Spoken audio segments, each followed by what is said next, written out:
प्रिय धर्म अनुरागियों, जय तारा माँ। प्रिय धर्म अनुरागियों, आप कुछ भी देखें, जो माँ बाप होते हैं उनको अपने बच्चों के विवाह की बहुत चिंता होती है, बहुत खुशी से विवाह करते हैं। आजकल लव मैरिज का भी ज्यादा रिवाज चल पड़ा है और थोड़ी बहुत लव मैरिज जब होती है लोग कुंडली नहीं भी मिलाते, या कुंडली मिलाई भी हो, कई बार ठीक से नहीं मिली हो, तो ऐसा होता है कि एक विवाह टूट जाता है। तो अगर यंग एज में विवाह टूट जाए तो माँ बाप ये ट्राई करते हैं कि बच्चे का दूसरा विवाह। तो दूसरा विवाह हम कैसे देखते हैं, आज हम इस बात के बारे में जानते हैं। कई बार पार्टनर अच्छा नहीं होता, डाइवोर्स हो जाता है, और जब आप दूसरा विवाह करने जाते हैं तो आपके मन में बहुत ज्यादा संशय आते हैं। क्या दूसरी शादी होगी, अगर होगी तो चलेगी कि नहीं चलेगी, तो उसको हम कैसे देखते हैं। प्रिय धर्मानुरागियों, हम आज आपको छोटा सा फॉर्मूला बताते हैं। आप ये प्रस्तुत कुंडली देखिए जिसमें 1 2 3 4 ऐसे लिखा हुआ है। इसमें जो जहाँ पर 7 लिखा हुआ है मीन 7th हाउस जो है वो विवाह का हाउस होता है, लेकिन ये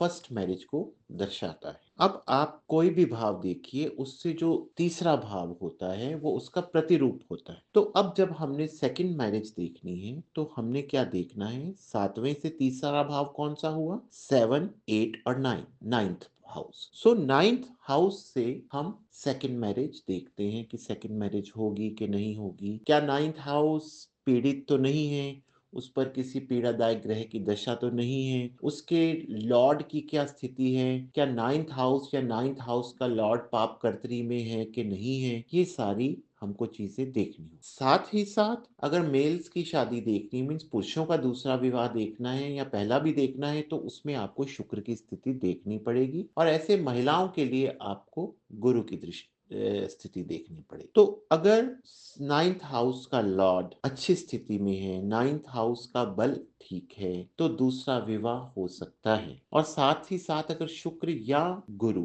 शुक्र मेल्स में, गुरु फीमेल्स में, अगर ये भी अच्छी स्थिति में है तो दूसरा विवाह अच्छा चलेगा। अब दूसरा विवाह पूछते हैं होगा कब। अब दूसरा विवाह अपना सेकंड हाउस की दशा में भी, अंतरदशा में भी हो सकता है, और 7th हाउस की अंतरदशा अगर आई है उसमें भी हो सकता है, 9th हाउस के लॉर्ड की अंतरदशा आई है तो उसमें भी हो सकता है, और या 9th हाउस का लॉर्ड नवमांश में जिस जगह पड़ा है उस राशि की स्वामी की अंतरदशा में भी हो सकता है। वैसे तो हम प्रार्थना करेंगे किसी की जीवन में ऐसी सिचुएशन ना ही आए, लेकिन अगर आती है तो ये एस्पेक्ट्स हमको देखने पड़े। साथ ही साथ कई बार दूसरा विवाह भी टूट जाता है, तो अब कहेंगे तीसरा विवाह कैसे देखना। हमने आपको पहले बताया, किसी भी घर से उसका तीसरा भाव उसका प्रतिरूप होता है, तो तीसरा विवाह कैसे देखेंगे।